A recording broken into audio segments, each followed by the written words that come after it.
Hey folks, Professor Malak coming at you with another weekly video. This week we are in week 7. We have reached the peak of the roller coaster ride. It's going to be a quick ride down here from here on out. I promise you. You really better be on top of your stuff right now. I know it's midterms and you're probably feeling the stress of the semester as you have to start taking exams that might count for a lot. But we're spending the rest of the semester focusing primarily on research and then recasting the research. So this week we're getting deeper, right? You're going to be writing a paper proposal where you're going to narrow your research, focusing more on uh, your essay and presenting pretty much a rationale for writing the essay. You'll also, as part of that assignment, be writing a formal annotated bibliography. And I'm not going to lie to you, this is probably the most difficult part of the research writing process. But once you learn how to do this annotated bibliography, the research process should go a lot more smoothly because you will have read your sources. You will have evaluated them. You will have synthesized some of that information. So this is a super important part of the research process, and I really like to do this assignment with students.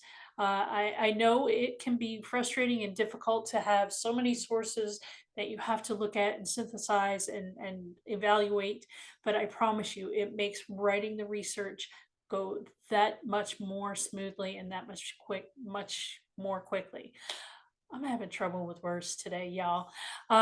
So that will be incorporating correct MLA citations for 8 sources, and it will also summarize the author's main points.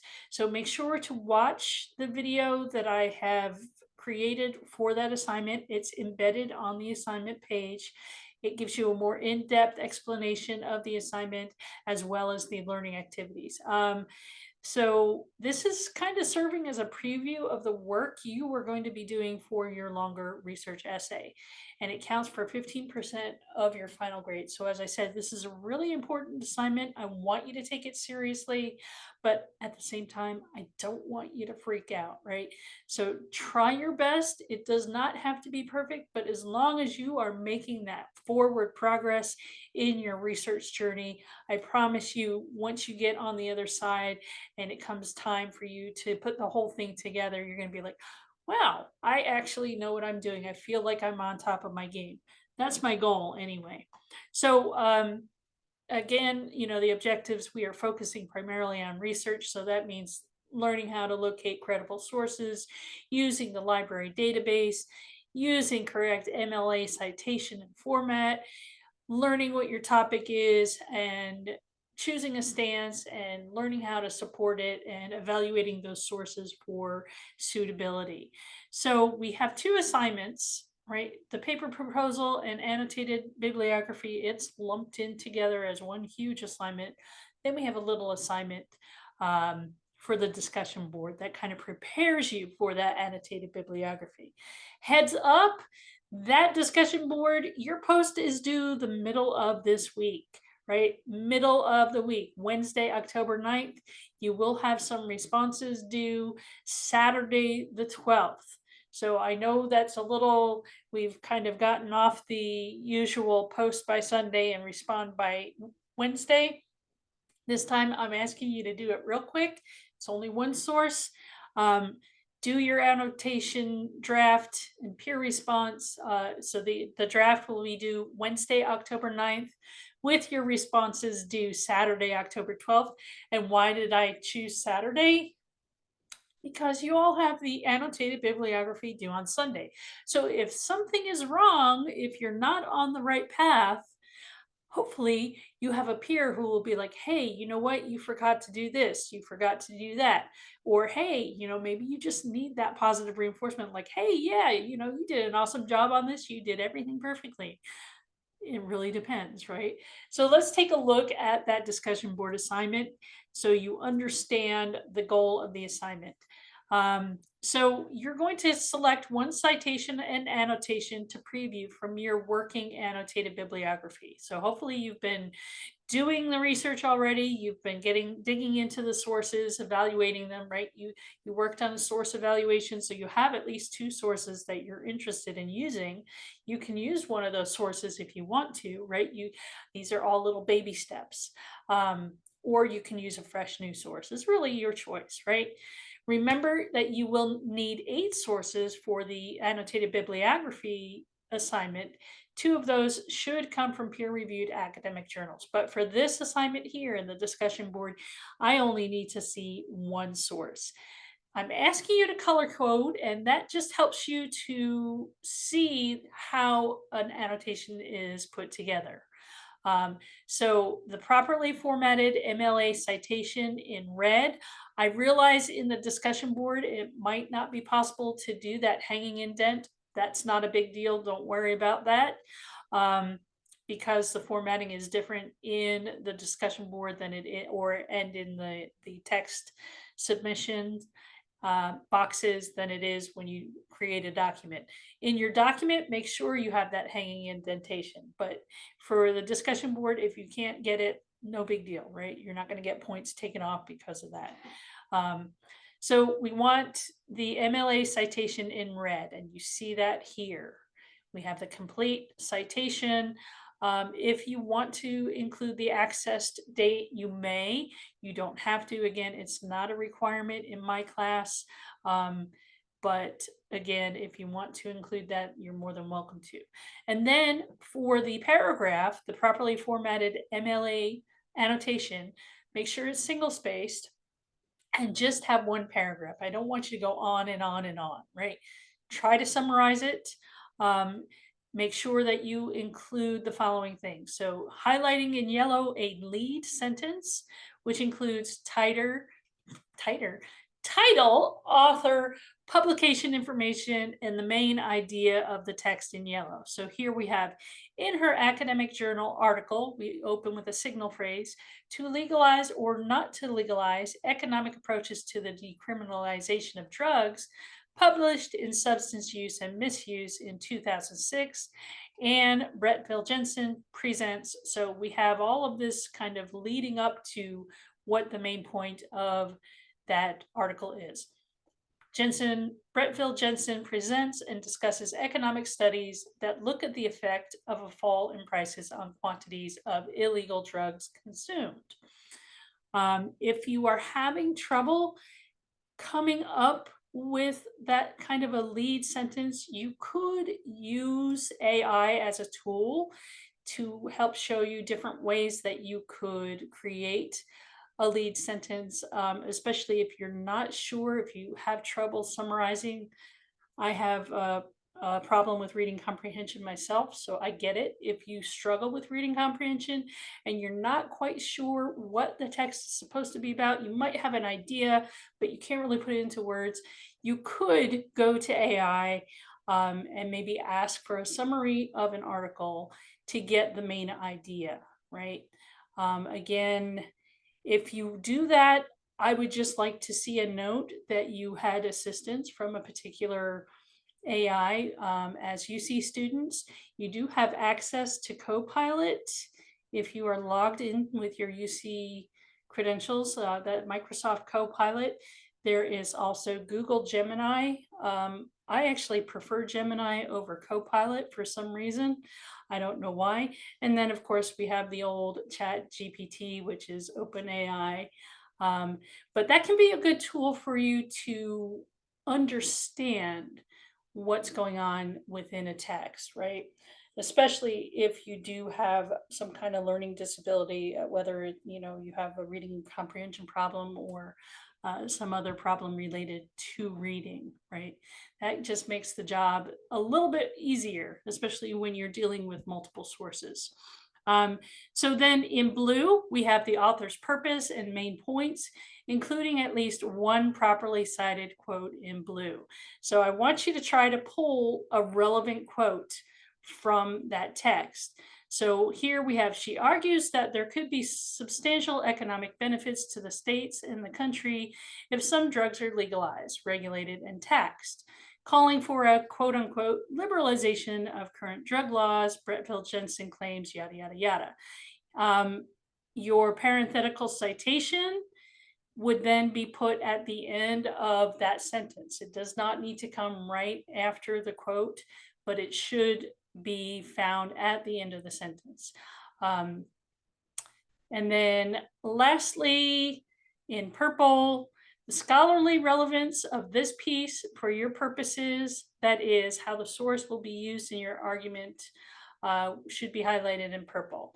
So here it says, this scholarly article will support my claims that keeping marijuana illegal is actually hurting the country, yada, yada, yada, yada, right? So again, just one citation, annotation by Wednesday, October 9th. And then I only want you to respond to one peer. So that's the next difference. The date here is incorrect. I will edit that while I actually talk to you, because Saturday is not the 10th. It is the 12th, right? So again, if you would like to get some assistance from AI, I am accepting it for this discussion board assignment. Again, well, you know, maybe even for the annotated bibliography, that does not mean that I want you to use AI to write your annotations. I want to be clear with that. But if you need some assistance, I think it's acceptable here. Again, you're not resorting to having AI do things for you, but it is a tool that you can use to help you with your research. Hopefully that's clear. Okay, and then we've already had one student who has submitted their post, so that's fantastic. So let's go back to our module overview here, and I will wrap things up quickly. The second one is the paper proposal and annotated bibliography. I told you words are difficult this week. So here you see, I already have the embedded video, so I'm not going to go into great detail. They're all reminders as well that I reiterate in the video for the assignment. So that assignment will be due Sunday, October 13th.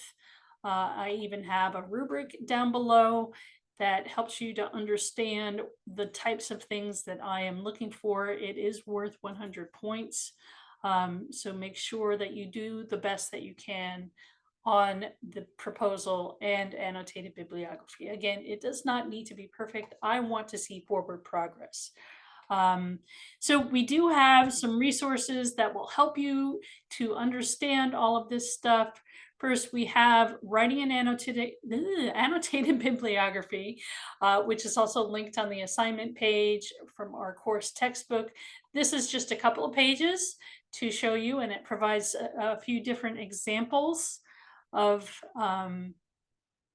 how you can do an annotation as well. And then we have this handout or this chapter, chapter 24, which is citing and documenting sources here.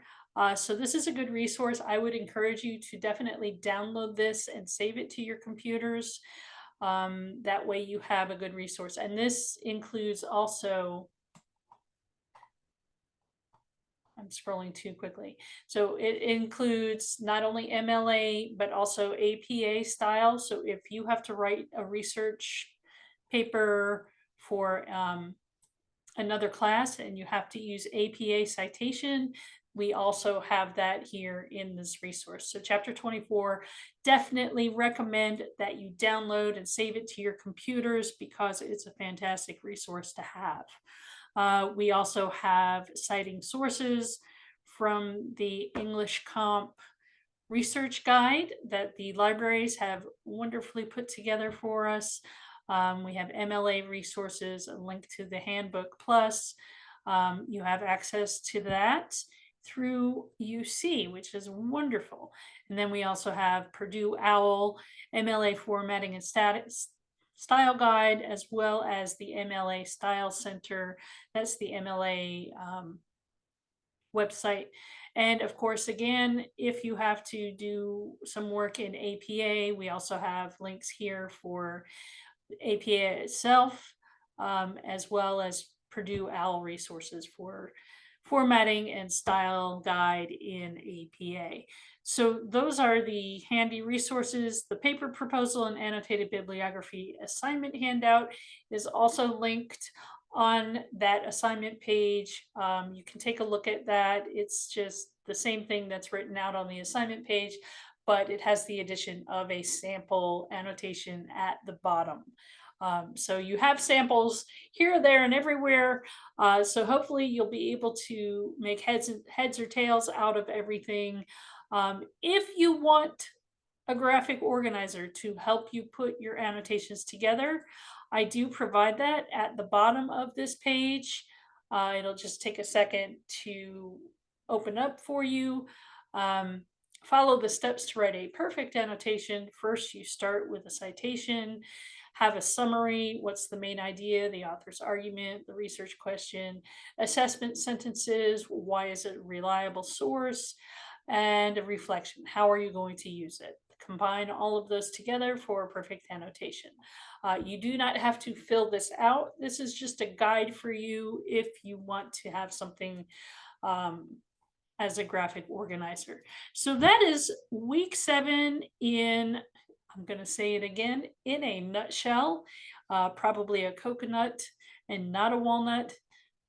I'm recycling information, dudes. So forgive me. It's the end of the week for me. I am recording this after a long week. So if you have any questions about what you need to do, if you're having any difficulty finding sources for your topic, please feel free to reach out to me. I'll try to give you some pointers. For those of you who are doing research related to things like social media and technology, I do have a nice long list of resources from a different class that I used to teach. So if you are curious about, those kinds of articles and where to find them, I'm happy to help you out with that. But I think most of you are on the right track. I really enjoy what you have sent me so far. I think the topics are all really cool, intriguing things, and I'm really looking forward to reading more of your research. So again, don't hesitate to reach out to me. I'm here to help. And so if you're having problems with anything, we will just troubleshoot. All right, everybody, take care and have a fantastic week. Bye-bye.